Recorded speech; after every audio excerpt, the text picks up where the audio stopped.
amado, aqui estamos, Senhor, para te louvar, te adorar, te engrandecer e te agradecer, Pai, por mais esse dia, por mais essa semana que está se findando. Pai, obrigada, Senhor, por cada cuidado, Senhor, cada detalhe que o Senhor tem cuidado de nós. Obrigada, Senhor, pela nossa saúde. Obrigada, Senhor, por estar nos sustentando, mesmo na enfermidade. Obrigada, Senhor, pelo alimento. Obrigada, Senhor, por estarmos aqui para te louvar, Senhor, e aprender da tua palavra. Fica conosco, Espírito Santo, toma a primazia deste culto. Faz a tua vontade entre nós. Em nome de Jesus. Amém. Podem sentar.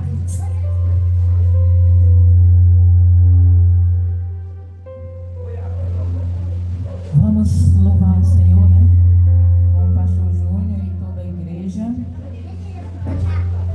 O pastor Júnior hoje quase não vinha, mas graças a Deus está aqui. Desde ontem a gente chegou. Foi ontem, não foi? Não, foi quarta.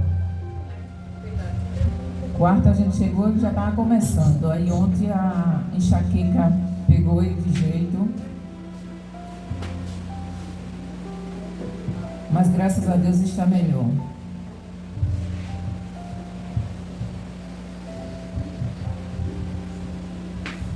Meus irmãos, a paz do Senhor Jesus, amém? Como é bom estar com vocês, estamos sentindo a falta de muitas pessoas, mas graças a Deus que a Clara, que é morena, está ali, está pegando firme, está ali a Manezinha, está ali a Alcione, está ali o Edson. Faltou o do trio, mas tudo bem. Depois a gente está aqui a PM é uma vez. E está ali as crianças, juntamente com a Vanessa e mais algumas ali, hoje com a presença do reverendo Bochecho e da sua mamãe Priscila. Daqui a pouco estaremos apresentando.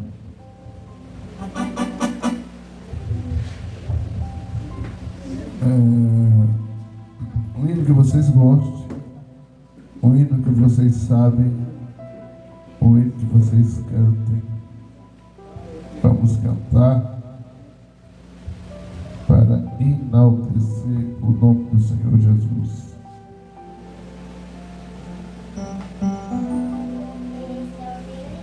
Você veio cantar agradecendo o nome do Senhor Jesus, diz amém.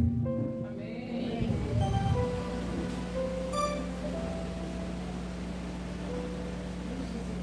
Vamos lá.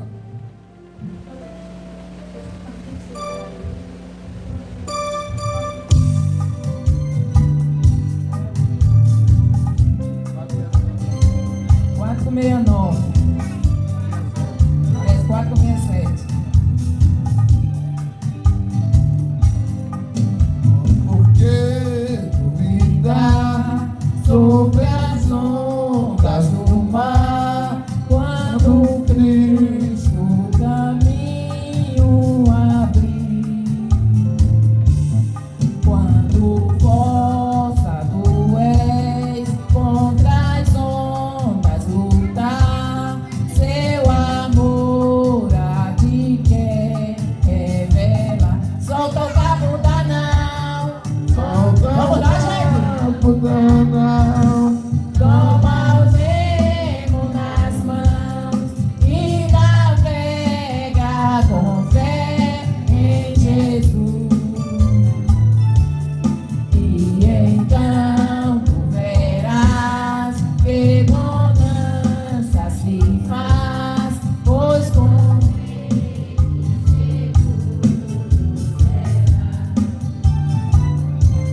Qual o próximo? Eu já sei. Qual o próximo? Hã? O quiser.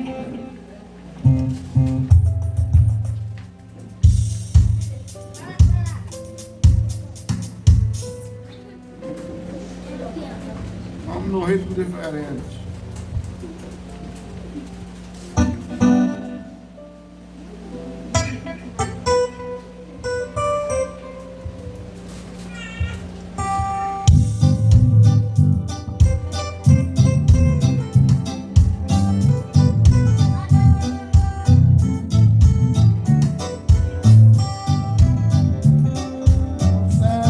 Andei e perdi, vaguei longe, longe do meu Salvador. Mas o céu ele desceu e seu sangue verteu para salvar um tão pobre pecador. Foi na cruz, foi na cruz. Eu fui pecado, castigado. Foi ali pela fé que meus olhos abriram e agora minha alegria em sua luz. Ouvia falar dessa graça sem par que do céu trouxe o nosso Jesus. Mas eu tudo me fiz converter-me, não vi ao Senhor que por mim morreu na cruz.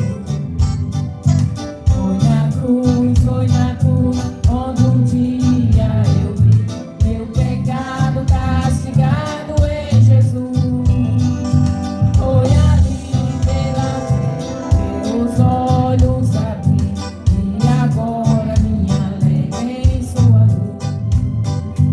Mas um dia senti meu pecado e vi sobre minha espada da lei. Apressado fugi, em Jesus me escondi, e abrigo seguro nele achei. Foi na cruz, onde um dia eu vi meu pecado castigado em Jesus. Foi ali pela fé, meus olhos abri, e agora minha alegria em sua luz. Quão ditoso então este meu coração, conhecendo o excelso amor, que levou meu Jesus a sofrer lá na cruz, pra salvar um tão pobre pecador. Foi na cruz, onde um dia eu vi meu pecado castigado em Jesus. Foi ali pela fé que os olhos abri, e agora minha alegria em sua luz. Foi ali pela fé que meus olhos abri, e agora minha alegria em sua luz.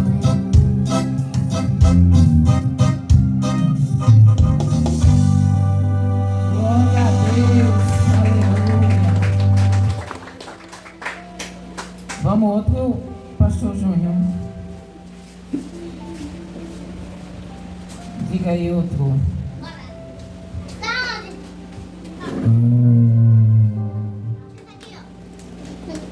Vamos com um que a gente sempre canta lá em Roça e a gente quase nunca canta aqui.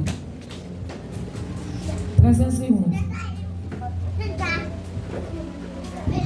Que é muito bonito esse louvor.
Glória a Deus. Aleluia. A irmã Josiane vai louvar hoje? Não. Hoje não. Então vamos ler a palavra.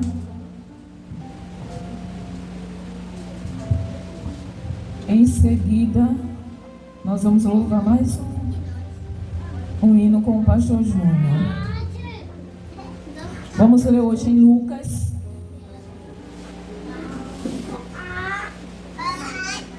Lucas 22. Nós vamos ler o 31 e o 32.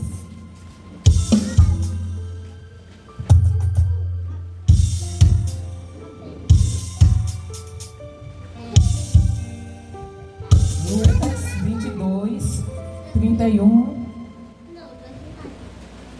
e 32.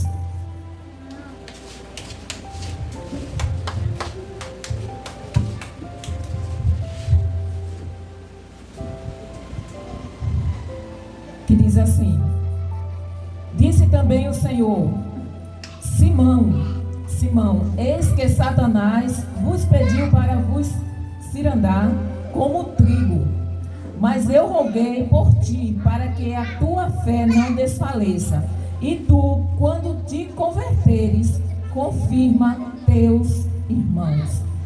Pai amado, eterno, que nós venhamos, Senhor, como Jesus orou por Pedro,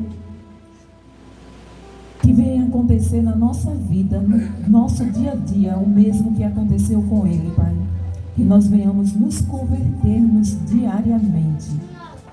Que venhamos dar lugar, Senhor, para que o Teu Espírito Santo trabalhe em nossa vida, em nome de Jesus. Amém. Podem sentar, irmãos. Vamos louvar o Senhor com o pastor Júnior enquanto tiramos dízimos e oferta.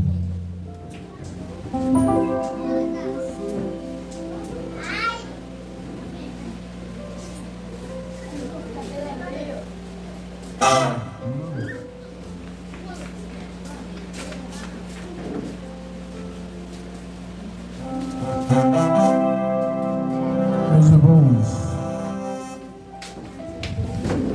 é bom louvar o Senhor. Esse hino eu acho que vocês nunca ouviram.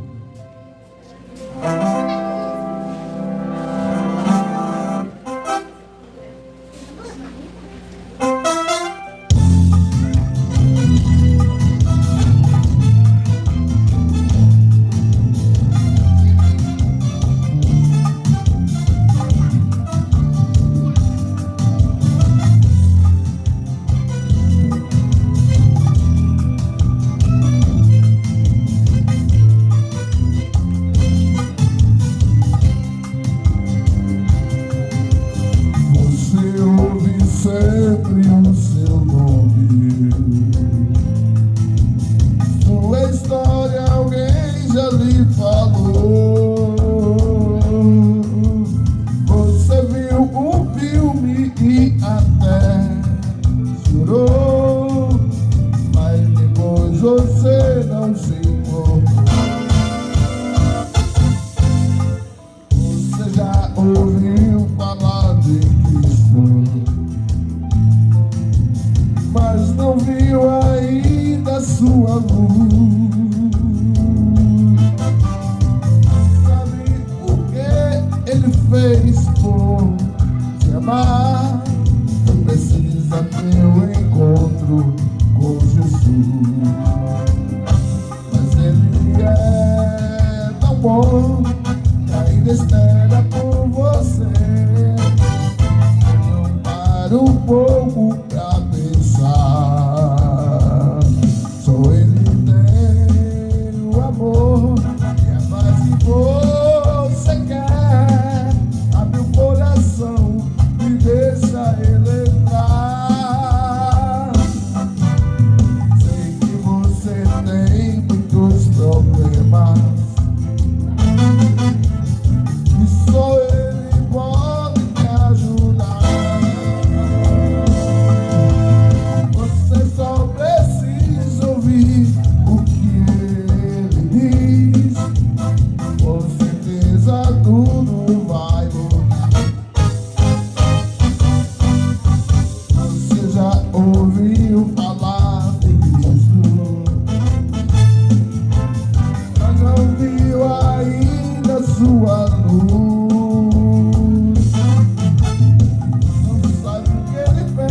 somente por te amar.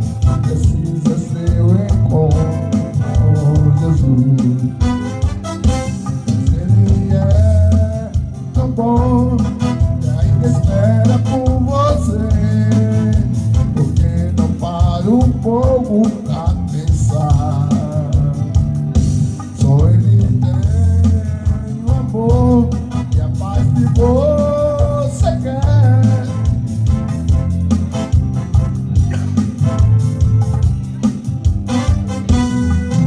Abre o coração e deixa Ele entrar.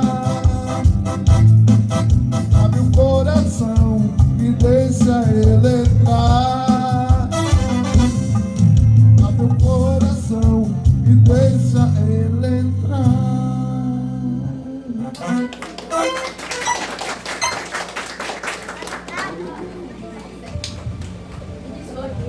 Crianças, agora... Não, espera aí um pouquinho, só um pouquinho, viu? Hoje nós temos uma visita, né? Que é a minha filha, a Priscila, com o Emanuel, que está ali, ó, querendo dormir. Vai ficar comigo um mês, né? É bom assim, né? O bom é ter neto, porque vem e vai, não fica.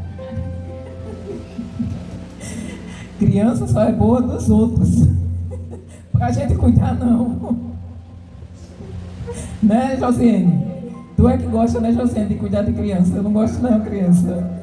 Eu não gosto não, Josiane. Só dos outros mesmo, porque é só um pouquinho e devolve pra mãe. Só um mês dessa gostosura aí de vovó. Vamos, criança, para o pastor orar para vocês irem para a salinha.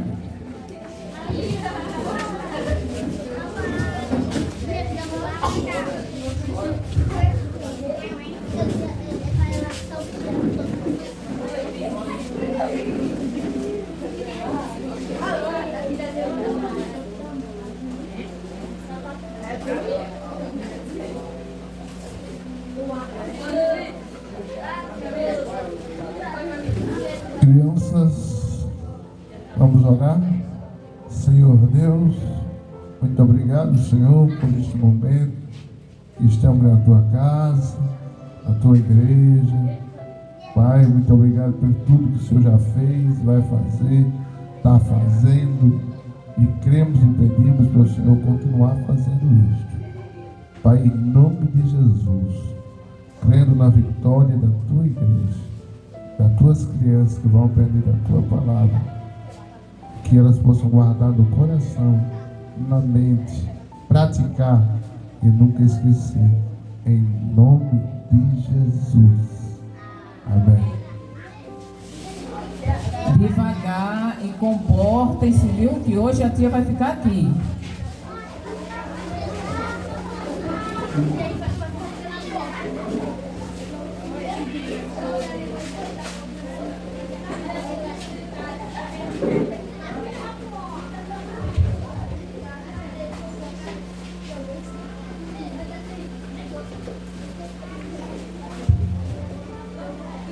Irmãos, hoje,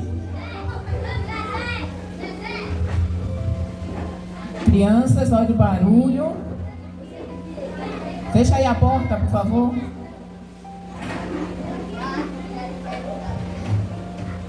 Hoje o pastor está com enxaqueca, então vocês vão ter que me aturar um pouquinho. Hoje sou eu que eu não sei pregar, mas eu sei e amo falar da palavra de Deus. Então é o que nós vamos falar hoje. Vamos falar um pouquinho da palavra de Deus. Como hoje é um culto de ensino,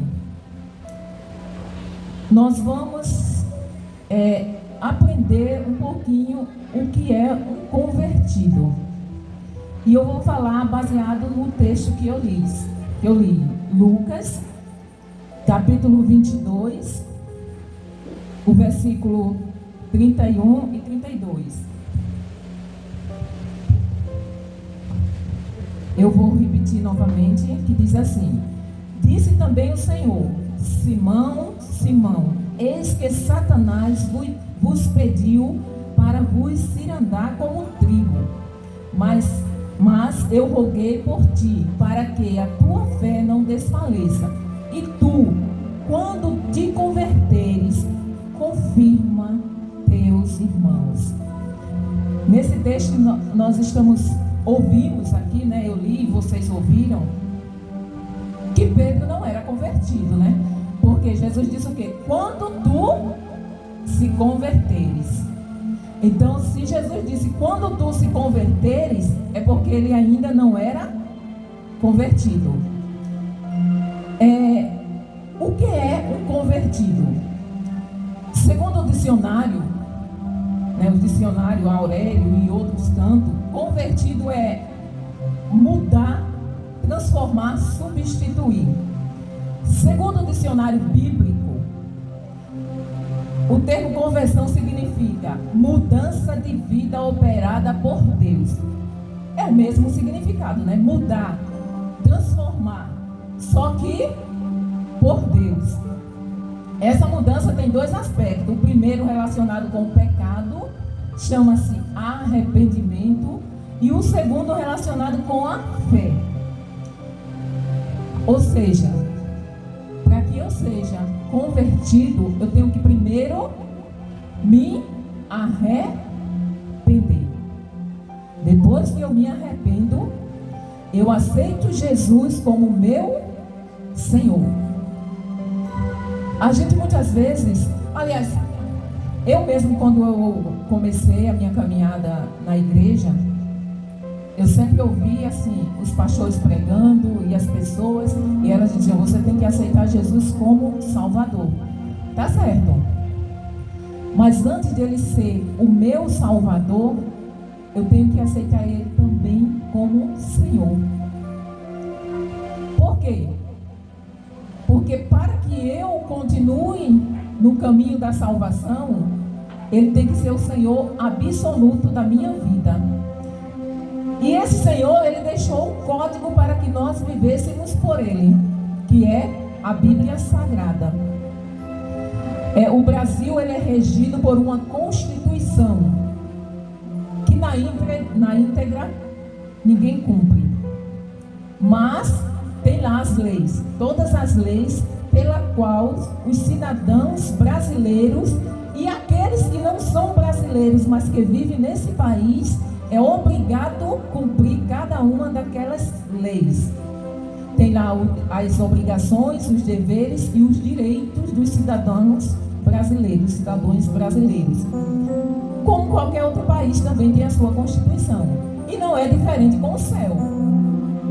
O céu também tem uma Constituição. Essa aqui, ó. Para que a gente more lá no céu, nós temos que andar de acordo com essa lei, com essa Constituição. E para isso nós temos que nos arrependermos e aceitar Jesus como Senhor e Salvador da nossa vida. E o que é ser um convertido? Dessa forma, a conversão está intimamente ligada com a mudança de rumo na vida de alguém. Converter é mudar completamente de rumo. É você estar num caminho e ir por outro completamente diferente daquele que você estava. Aí você diz: mas eu não fumo, eu não bebo, eu não farro, eu não faço nada. Mas tem uma coisinha que nós nascemos com defeito de fabricação. O Emanuel, a Manu, a neta da PM, se eles morrerem, eles estão com a entrada no céu garantida. Por quê? Se eu perguntar a Manu se ela sabe o que é pecado, ela não sabe. O Emanuel, pior. Ele não sabe nem que ainda está vivendo nesse mundo. Ele ainda não tem nem consciência disso. Mas nós temos. Nós sabemos o que é certo e o que é errado. Nós sabemos, até mesmo quando nós não conhecemos a Bíblia, nós sabemos como é que um cristão deve andar. Quando vocês veem aí um crente numa mesa de bar, bebendo, mesmo antes de vocês conhecerem, mesmo antes de ter essa igreja aqui, se vocês soubessem que um crente conhecia aquele irmão mora aqui, dizia que era crente, pregava para você, aí você vai e encontra ele numa mesa de bar, bebendo. Vocês sabem que isso é o quê? Pode falar. Hoje eu quero a ajuda de vocês. É certo? Vocês sabem disso, não sabem? Então nós sabemos o que é certo e o que é errado na vida do cristão. Existe o convertido e existe o convencido. Tem diferença, né? E nós vamos entender isso. A conversão não está ligada com o tempo de crente. Às vezes a pessoa passa 30 anos na igreja, morre na igreja e vai para o inferno. Às vezes você tem apenas um mês que aceitou o Senhor como seu Salvador e já é convertido. A conversão não depende de tempo de igreja. Eu vou aproveitar que eu estou falando desse tema e vou contar só um pedacinho do meu testemunho. Eu me convenci, eu não me converti, olha que é diferente. Eu me convenci em 1996. Quando eu aceitei Jesus, foi numa igreja batista, lá no Pilar, uma cidade chamada Pilar, não sei se vocês já ouviram. Mas eu só passei na Batista 6 meses. Eu estava morando nessa época em Coruripe, na casa da minha mãe. Eles eram pequenininhos. Ela tinha 5 anos e o meu menino, ela ia completar 5 e o meu menino ia completar 3. E eu aceitei Jesus. Quando eu vim morar em Maceió, voltei para morar em Maceió, eu fiquei congregando, passei um tempo na congregação cristã, passei 1 ano lá, e depois eu fui para a Assembleia. E na Assembleia, eu usava a saia lá embaixo, era proibido cortar o cabelo, era proibido fazer sobrancelha, era proibido usar roupa sem manga. Tudo isso era proibido na Assembleia. Só que eu embarquei nessa. Eu achava que eu estava convertida, só que eu estava só convencida. E eu fui para a igreja, comecei a andar na igreja, comecei a viver como os irmãos da igreja. Não faltava um culto. Aí eu era professora da escola bíblica, tomava conta do departamento de adolescentes, era secretária da escola bíblica, eu tomava conta de um grupo de gesto de senhoras, tudo isso eu fazia. Era uma das líderes do evangelismo, tudo isso eu fazia. Cumpria a risca ali. Tudo que eu tinha tudo que era para fazer, eu fazia. Dava um bom testemunho. As pessoas olhavam e diziam assim, que ela realmente, pela irmã, é convertida. Aquela é crente mesmo. Só que, irmãos, quando a gente é convertido, a gente não tem que se esforçar para fazer. A gente faz com prazer, com alegria. Aquele vazio que tem dentro de nós, ele é preenchido. Porque o amor de Deus é suficiente na nossa vida. A gente não sente falta de mais nada. E eu lembro que naquela época, eu sentia muita tristeza, sentia muita angústia. E eu orava muito a Deus: Senhor, o que é isso? Por que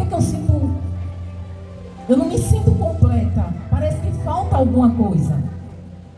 E chegou um tempo, irmãos, que eu comecei a me afastar. Aconteceu algumas coisas na minha vida.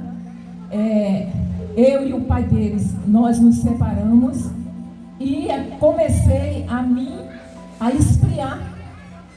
Comecei a deixar de ir para a igreja todos os cultos, ia só aos domingos. Comecei a deixar de ler a Bíblia, comecei a deixar de orar. Mas eu dizia que era crente. Eu continuava dizendo que era crente. Isso quando eu tinha o quê? Isso foi em 2005.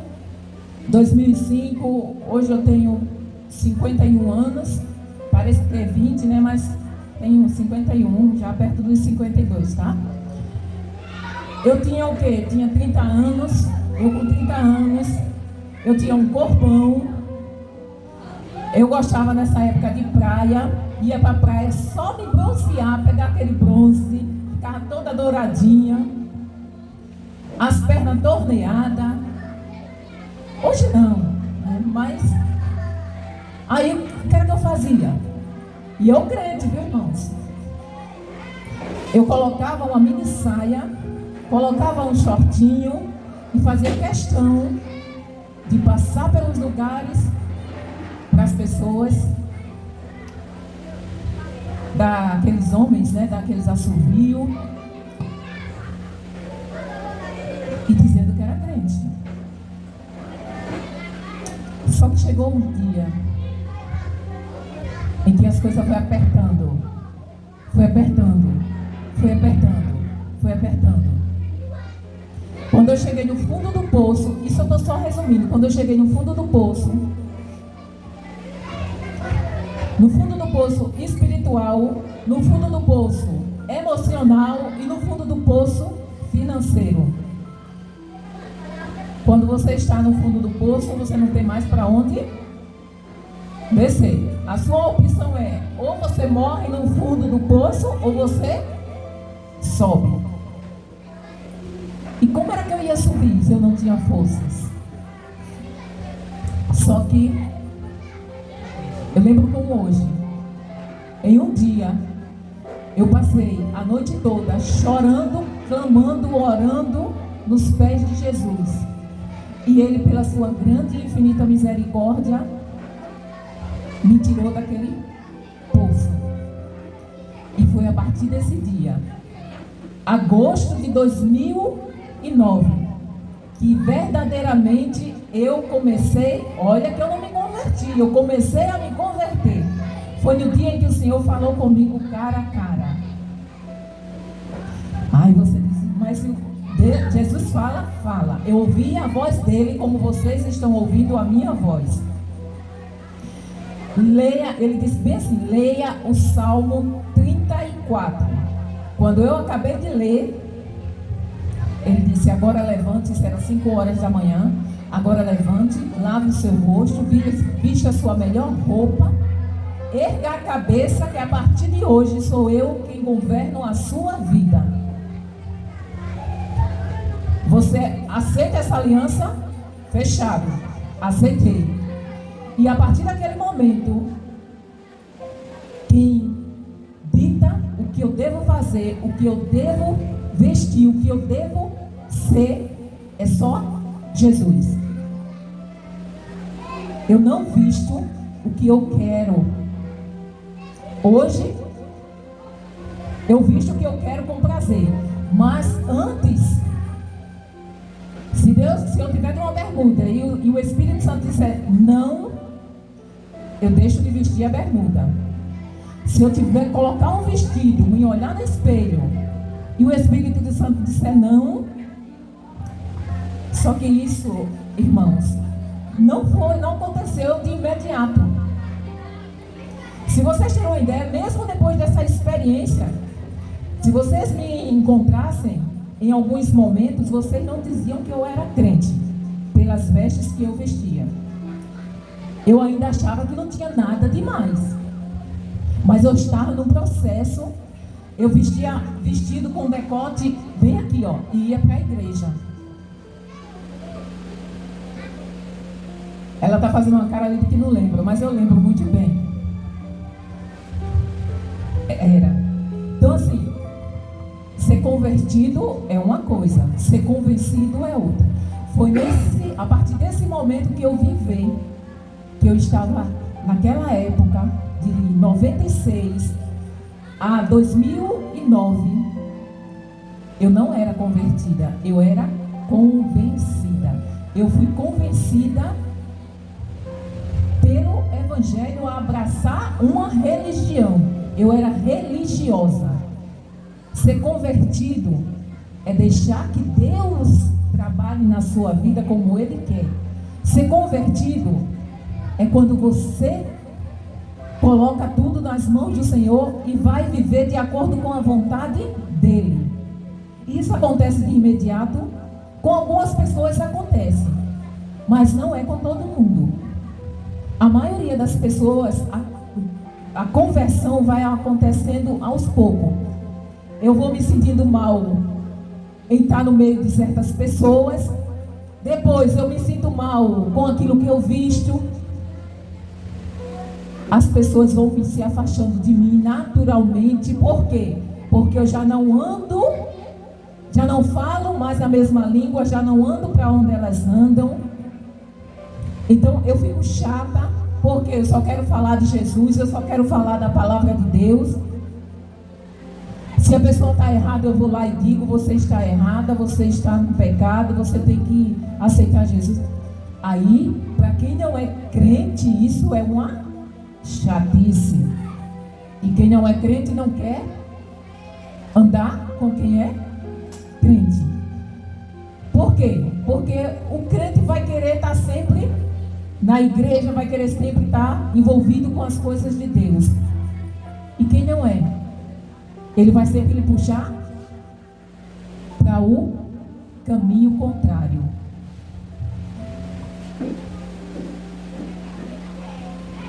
Vemos o caso de Pedro, né? Pedro, ele passou o quê? 3 anos andando com Jesus, mais de 3 anos. Só que ele não era convertido. Ele só se converteu depois que Jesus morreu. Eu não sei se vocês já ouviram que Pedro negou Jesus 3 vezes. Quando ele negou Jesus 3 vezes, que ele disse: por ti, mestre, eu até morro. Aí Jesus disse: Pedro, Pedro, tu não sabe de nada. O diabo me pediu para te cirandar, para te moer como trigo. Mas eu roguei ao Pai para que a tua fé não morra. Mas quando tu se converteres, tu lembra de falar a palavra de Deus para os teus irmãos. E foi isso que Pedro fez. Pedro se converteu de uma maneira, irmãos, que ele foi morto, crucificado na cruz, da mesma forma que Jesus. Só que ele não se achou digno de morrer como o mestre dele. Ele pediu para ser crucificado de cabeça para baixo. Mas até Pedro se converter, Pedro era atrevido, Pedro era impulsivo, e Pedro achava que era convertido, mas não era. No momento em que alguém disse, olhou para ele e disse: tu conhece aquele homem? Tu conhece? Tu é amigo dele? Ele disse o quê? Não conheço. Negou 3 vezes, quando ele disse que ia até a morte com Jesus. Então, assim, muitas vezes nós achamos que somos convertidos e, na verdade, só somos convencidos. Muitas vezes nós estamos fazendo tudo certinho, mas é só aparência. Porque Deus não quer só as vestimentas perfeitas, a maneira de andar perfeita. Deus quer isso, sim. Isso faz parte da vida do cristão. Mas Deus olha o nosso coração. Qual é a intenção que eu estou fazendo isso? Qual é o meu propósito? Realmente é morar no céu? Ou é só aparecer para os outros que eu sou crente? Ou parecer para os outros? Então, Deus olha o profundo, o oculto. Ninguém consegue se esconder do Senhor. E tem gente, como eu, que mentia para si mesmo, dizendo que era crente, e não era. Se eu morresse entre 96 e 2009, eu ia para o inferno. Mas eu só vim perceber isso muitos anos depois de estar andando na igreja. A verdadeira conversão é aquela que aplica a palavra de Deus na vida prática do cotidiano. A verdadeira conversão é aquela que imita a Cristo, transformando o indivíduo em discípulo e cristão. É aquela verdadeira conversão em que nós nos vestimos espiritualmente com o traje do Espírito Santo.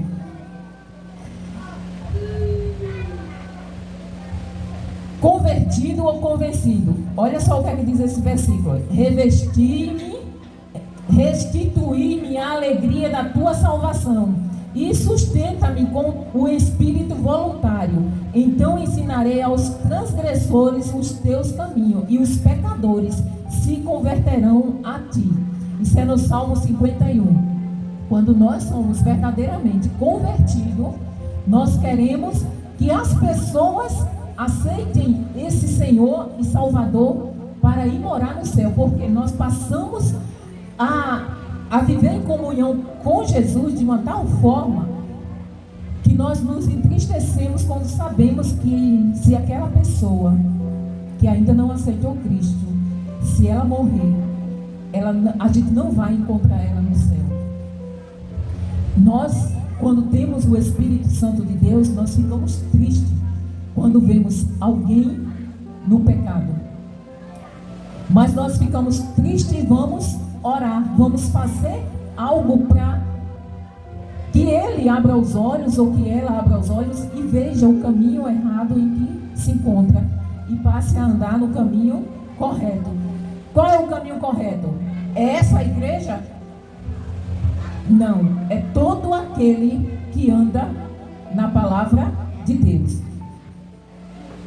O caminho correto, você precisa congregar em uma igreja, mas se essa igreja não pregar a verdadeira palavra de Deus, a verdadeira palavra de Deus como ela é, você só está se enganando a si mesmo. Será que somos hoje uma igreja de convertidos ou convencidos? Isso é uma pergunta que nós devemos responder a nós mesmos. Vocês não precisam responder para mim nem para o pastor, mas vocês precisam refletir, analisar, olhar para dentro de si mesmo e perguntar, de acordo com a palavra de Deus, será que eu estou convertido ou convencido? Será que eu estou andando de acordo com aquilo que Jesus quer que eu ande? Será que eu estou fazendo a vontade daquele que eu digo que é o meu Senhor? Então nós temos que fazer essas perguntas. Não é fácil identificar formalmente um convertido do convencido. Diferenciar não é fácil, porque muitas vezes nós vemos as pessoas e nós identificamos de cara. Aquele dali diz que é crente, mas ele não tem nada, as práticas deles não mostram.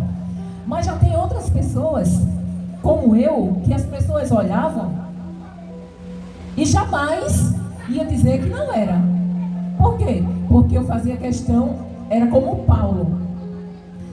Paulo, antes de conhecer Jesus, ele era impecável no cumprimento da lei. E Paulo era judeu.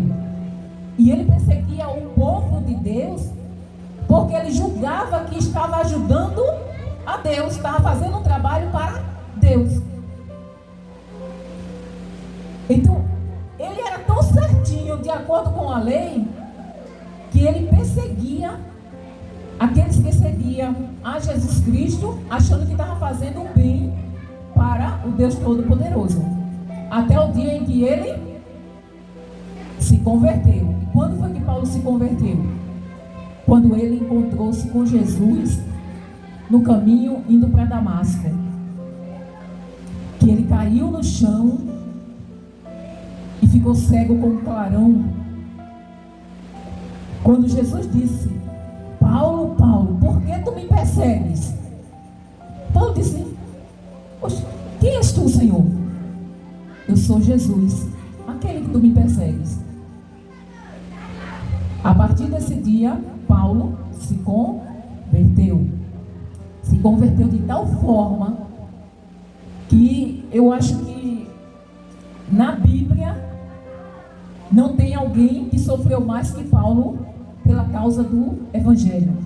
Pode ter que sofreu igual, mas depois que Jesus partiu, na pregação do Evangelho, Paulo sofreu e muito, depois de convertido.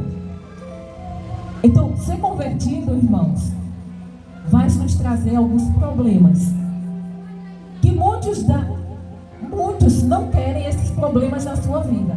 Muitas vezes, quando a gente se converte, vamos ter problemas com os nossos esposos ou esposa, com os filhos ou filhas, com os pais, com o sogro ou sogras, quando nós verdadeiramente nos convertemos.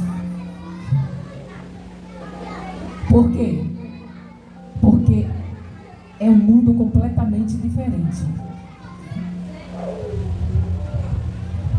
Alguém já disse que o homem reto tem virtudes além do que pode expressar, mas o hipócrita expressa muito além das virtudes que possui.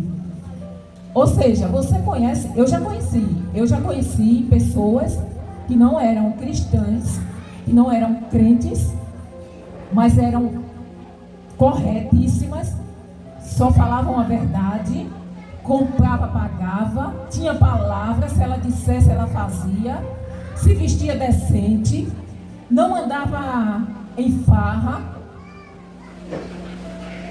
Aí, geralmente a gente com essas pessoas, a gente diz assim, só falta ser crente. Mas infelizmente, aquela pessoa que tem uma vida impecável, se ela não confessar Jesus como Senhor e Salvador da sua vida, Jesus não vai decidir por ela. Ele deu essa tarefa a mim e a você. Às vezes as pessoas dizem assim, Deus sabe, Deus me bote no lugar que Ele quiser. Não. Deus lhe deu essa tarefa. Se tem uma coisa que Deus não vai fazer por você, é a escolha. A tarefa, nós quando nascemos, o Emanuel nasceu, ele só vai ter duas certezas na vida. Uma é que vai morrer. Se Jesus não voltar e ele não for arrebatado, ele vai morrer. Com toda certeza, todo mundo aqui, se Jesus não voltar antes, nós vamos morrer. E a outra é que nós vamos ter que fazer escolhas. A vida do ser humano é uma vida de escolhas. Agora existem dois caminhos. O Senhor colocou dois caminhos. Ele disse, olha, eu ponho diante de tu a bênção e a maldição. Mas ele falou na palavra dele, escolhe a bênção. Mas sabe o que é que nós fazemos? Na maioria das vezes, escolhemos a maldição. E achamos que é bênção. Irmãos, nós temos um inimigo chamado... Nós temos dois inimigos neste mundo. Um é o diabo. Esse é mais fácil da gente lidar com ele, porque nós o conhecemos se lermos a Bíblia. E se tivermos o Espírito Santo, nós sabemos lidar com ele. E o outro é a carne. Essa é mais difícil do que o diabo. Por quê? Porque nós vivemos dentro dela. Não temos como nos livrarmos da carne. E a carne só nos chama para o pecado.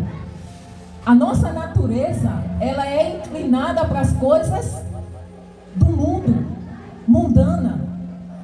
Tudo que vai de encontro à palavra de Deus, que desagrada a Deus, essa terrível, dessa carne. Que o nosso espírito está dentro dela.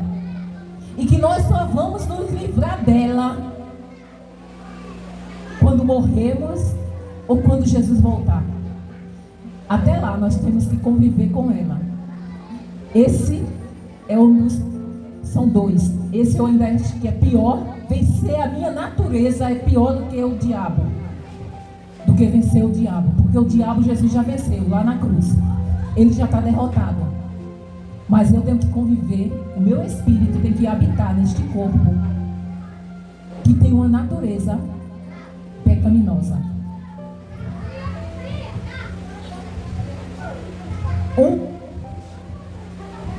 Uma coisa é ser convertido pela graça de Deus. Outra, bem diferente, é tornar-se prosélito de um sistema religioso. Jesus desaprovou esta tática. Ele disse: ai de vocês, mestres da lei, fariseus, hipócritas, porque percorreis terra e mar para fazer um prosélito. E quando conseguem, vocês o tornam 2 vezes filho do inferno do que vocês. Vocês não sabem o que é um prosélito, né? Alguém aqui sabe o que é? É uma pessoa convencida a um sistema sem a transformação de seu caráter. Eu era uma prosélita. Eu era uma pessoa convencida pelo sistema, pela palavra, mas eu não era convertida no caráter. Então, o meu caráter continuava o mesmo. Só que eu era convencida e tentava me enquadrar, aliás, eu tentava enquadrar Deus na minha vida. E ao contrário, eu tenho que me enquadrar de acordo com o que Deus quer. Não é a palavra enquadrar-se em mim. O prosélito se constitui num praticante ritual, privado totalmente da vida espiritual. Era justamente isso que eu fazia. Eu era uma praticante. E olha que eu fazia direitinho, viu? Eu era a primeira a chegar. Eu era a última a sair. Não faltava um culto. Chegava antes da hora. Fazia direitinho. Mas se eu morresse, eu ia para o inferno. Eu não era convertida. Sabemos muito bem que o condicionamento repressivo de um sistema religioso austero pode forjar hábitos morais extremamente válidos para a convivência social. Muitas pessoas, em razão de sua rígida ética religiosa, estão livres de uma vida na cadeia, mas não isenta da condenação eterna. É aquilo que eu estava falando. Muitas das pessoas que vivem corretamente, elas estão livres perante a sociedade. Elas não cometem crime, andam certinho. Mas infelizmente, como que eu era totalmente correta, se eu morresse, eu ia para o inferno. E eu achava que não. Mas eu tive que fazer uma autoanálise e pedir o Espírito Santo para me transformar. E olha, irmãos, ainda falta muita coisa. E a gente só para de mudar, de melhorar, crescer espiritualmente quando Jesus voltar. Quando alcançarmos o corpo incorruptível. E esse corpo incorruptível só quando Jesus voltar. Até lá nós temos que irmos melhorando, nos aperfeiçoando, como a palavra diz, de glória em glória. Hoje, Se você perguntar, e hoje, irmã? Se você morrer hoje, você vai... Hoje, agora, se eu morrer aqui, eu tenho certeza que eu vou estar diante de Deus. Amanhã eu já não sei. Por quê? Porque eu posso pecar. É como eu disse, enquanto eu estiver nessa carne, enquanto nós estivermos nessa carne, nós estamos sujeitos a pecar. Nós só não podemos deixar que o pecado seja um hábito na nossa vida. E eu costumo dizer, eu já ensinei isso até para as crianças, que pecado não é só matar, roubar, estuprar, essas coisas não, mentir. Vocês sabiam que pecado pode ser uma coisa boa para você, mas quando aquilo afasta você de Deus, se torna pecado. Então, pecado é tudo aquilo que nos afasta de Deus, que tira a nossa comunhão com Deus. Jesus contou uma parábola sobre um homem que deu uma festa e convidou pessoas para aquela festa. E um deu uma desculpa de que tinha comprado um campo. Comprar um campo é uma coisa boa, né? Comprar uma fazenda não é uma coisa boa? E tinha ido olhar aquele campo. O outro tinha casado. Casar não é uma coisa boa? Tinha casado. E tinha a lua de mel, a festa. E o outro tinha comprado uma junta de boi para arar a terra, ó. Coisa boa. Mas as três coisas foram desculpas para os afastar de Deus. Que a gente vigie. Jesus disse, vigie e ora, para que a gente não deixe as coisas que a gente acha que não é nada demais nos engolir de tal forma que a gente não consiga mais sair daquele buraco. Pela graça e misericórdia do Senhor, Ele me tirou, porque se fosse depender de mim, eu estava lá. E foi aquelas coisinhas, nada demais. Deus só quer o meu coração. Deus não está vendo isso. Deus vai ligar para isso. Deus quer que eu seja feliz. E nesse Deus quer que eu seja feliz, eu estava achando que Deus queria que eu fosse feliz de qualquer jeito. Não importava como eu era feliz. O importante era ser feliz. Mas aquele não importa estava me afastando de Deus. E me afastou até a tal ponto que eu me afundei totalmente no pecado, que não restava mais nada. Deus teve misericórdia de mim, como Ele tem de qualquer um. Mas não é todo mundo que tem a bênção que eu tive, de não morrer no pecado. Esses dias eu estava ouvindo uma pregação e o pastor contou uma história que eu acho muito interessante para ilustrar como a gente deixa o pecado tomar conta da nossa vida e a gente nem percebe. O Senhor chegou na casa de um homem e pediu para comprar a casa dele. Ele disse que não vendia de maneira nenhuma. Ele insistiu e ele disse não. Aí ele disse, então façamos o seguinte, deixe eu comprar esse espaçozinho aqui na sua sala para eu colocar um prego. Aí disse, um prego só? Ele vendeu.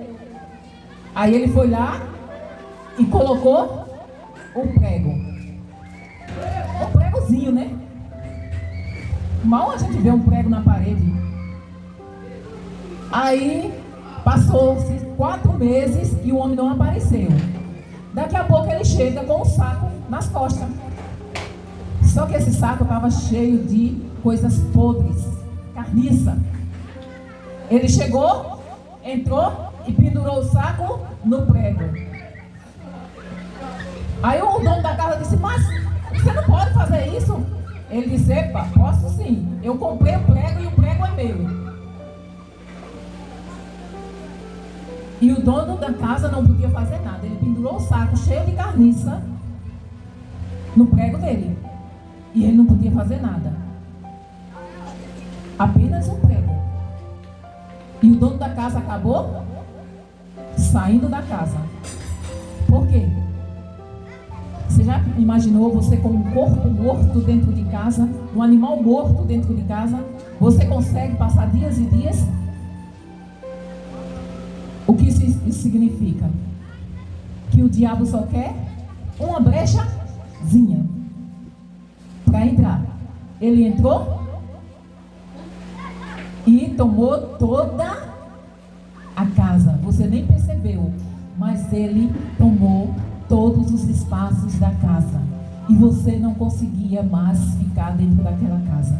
É isso que o diabo faz com a nossa vida se a gente não vigiar. Só uma brechazinha, só um pregozinho na parede. E ele leva a nossa alma para o inferno, que é o lugar dele, não o nosso. Deus criou o inferno para o diabo e os seus anjos, não foi para o ser humano. Só que ele deu a escolha para que a gente fizesse. Ele disse: olha, eu criei este lugar aqui e criei um paraíso, mas você escolhe para onde você quer ir.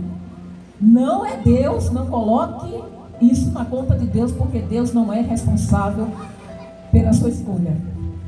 Quem escolhe para onde vai sou eu, é você. Então não deixe que o diabo coloque um prego na sua vida. Analise se realmente você já é convertido ou se é apenas convencido. E saia do meio dos convencidos e venha para o lado dos convertidos. Mas isso ninguém pode fazer. É cada um de nós que temos que nos analisarmos. Olhar para dentro de mim. De acordo com o que está escrito aqui nessa palavra. Se realmente nós temos Jesus Cristo como Senhor da nossa vida. Como o principal da nossa vida. Será que eu, é isso que temos que perguntar, sou capaz de dar minha vida por Jesus? Foi isso que ele disse. Quem quiser, ele não obriga, quem quiser me seguir, morra para o mundo, deixe as coisas do mundo, tome a sua cruz e siga-me. Seguir Jesus é a coisa mais maravilhosa, gloriosa e sacrificosa. Não sei nem se essa palavra existe, mas se não existir, eu inventei agora. Que existe nesse mundo. Por quê? Porque todos os dias você tem que morrer para o mundo. Mas em compensação, todos os dias eu estou mais perto de Jesus. E viver perto de Jesus não existe coisa melhor. Ser cuidado por esse Senhor, não existe coisa melhor. Então que cada dia nós venhamos morrer para o mundo e viver para Deus. Como Paulo disse, Paulo falou: eu estou crucificado com Cristo e já não vivo mais eu, mas Cristo vive em mim. E a vida que agora eu vivo-a na vida do Filho de Deus. Que nós venhamos viver em Cristo. Que não seja eu que viva a minha vida do jeito que eu quero, mas que seja Cristo que viva em mim como Ele quer. Amém? Vamos orar? O pastor vai orar e vai encerrar. Pastor? Podem ficar de pé, irmãos, para orarmos. Meus irmãos, boa palavra, muito bom.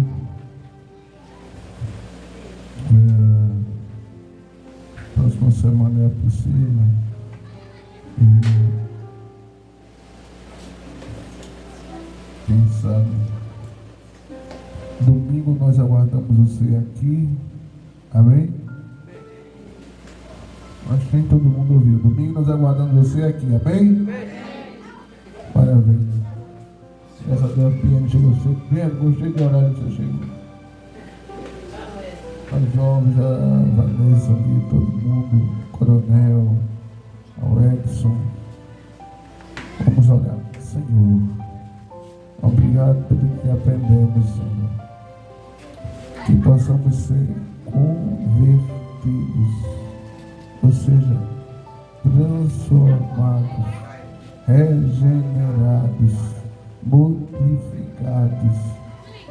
Pai, que as características tuas possam estar implantadas em nós, para que nós possamos viver, existir conforme a tua vontade. Pai eterno, tira de nós todas aquelas coisas que não te agradam, pensamentos, ações, desejos, práticas. Pai, teu povo esta noite irão descansar, Senhor. Dá um sono reparador e tranquilo, e que eles possam descansar em paz. E que domingo, Senhor, nós estejamos aqui. Senhor, aqueles que não vieram hoje porque não puderam, tenha misericórdia. Aqueles que não quiseram, Senhor, chama-os à responsabilidade. Pai eterno, tenha misericórdia de cada um de nós. Dê uma noite abençoada, um final de semana tremendo, para a glória do teu nome, em nome de Jesus. Amém. Que o amor de Deus, a graça do Senhor Jesus e as duas consolações do Divino Espírito Santo seja com você e a sua família. E só quem crê diz amém. Amém. Deus abençoe você e a sua casa. Esse aqui. Olha esses vídeos pra eu pular.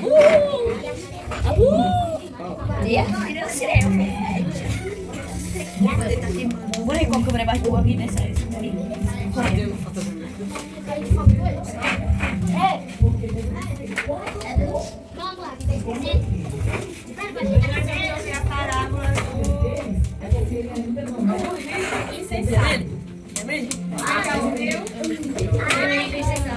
Sabe o que significa insensato? Insensato quer dizer alguém que não pensa antes de agir, faz por impulso, é uma pessoa insensata. Jesus estava no meio da multidão. Vocês sabem, né, que Jesus se encontrava no meio da multidão, às vezes fazia milagres e tal, né? Então Jesus estava no meio da multidão. Vamos dizer que, igual eu estou aqui, e chegou uma pessoa e disse assim: Senhor, pede para que meu irmão diga a herança comigo. Porque antigamente eles pediam conselhos a sacerdotes, tipo igual hoje em dia a pátria, pastor, e o que eles mandassem fazer, faziam. Então ele foi pedir para Jesus que ele dividisse a herança. Mas vocês acham que Jesus dividiu? Sim. Vocês acham que Jesus mandou ele dividir a herança? Não. Jesus não disse. Porque Jesus estava para cuidar, para libertar, não para ser um sacerdote no meio do povo. Então foi aí que ele contou a parábola do rico insensato. O que significa insensato? Exatamente. Não pensa para fazer alguma coisa. Aí esse rico, ele plantou. E a colheita dele deu muita. E ele não tinha aonde guardar tudo que ele tinha para colher. Você sabe o que foi que ele fez? Entendeu?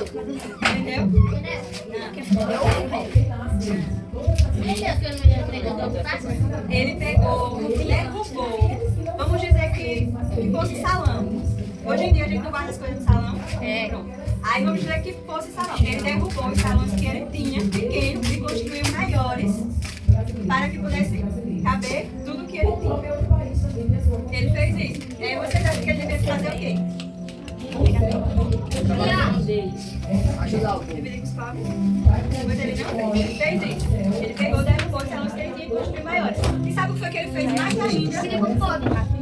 Ele parou e olhou assim e disse, eu já tenho tudo, então agora eu posso me sentar e nunca mais trabalhar, porque eu já tenho tudo para fazer o resto da vida. Aí sabe o que foi que Deus fez? Você acha que Deus fez o quê? Deus chegou e disse, louco, hoje a sua vida será ceifada. O que significa ceifada? Trabalhar? Não trabalhar? Naquele dia, ele iria morrer. E Jesus olhou para ele e disse, aí para quem vai ficar as suas riquezas? Se ele iria morrer naquele dia. Aí para que adiantaria tudo que ele tinha? Pra nada, né? Porque ele não tinha descendentes, ele não tinha com quem compartilhar. Então não ia adiantar de nada. E vocês acham que Jesus quis dizer o que com essa parábola? Eu não sei se Ninguém? Tem alguém aqui que tem alguma coisa que considere muito importante, algum objeto? Celular, né? Pois é. É igual a parábola. Ele acha que o celular dele vale muito, eu brincando. Mas se Deus vier hoje, ele só teve o celular. Aí ele fez o que pra Deus? nada. Exatamente. Entenderam? O celular dele foi tão importante que ele não tinha tempo de orar, ele não tinha tempo de louvar, ele não tinha tempo de pregar a palavra. Então acontece o quê? Não vai pro Céu. Entenderam a parábola? Oi, mas você não vai fazer isso. Entenderam? Vamos fazer as perguntas? Tão cedo. Já entendeu todo mundo? Não? Já? Vocês querem fazer as perguntas como? Bola. É, bola. É a bola. Vamos ficar dando quebrar o braço. Quem ganhar é quem responde. Quem quer que a bola levanta a mão? Bora. Quem não quer bola, levanta a mão.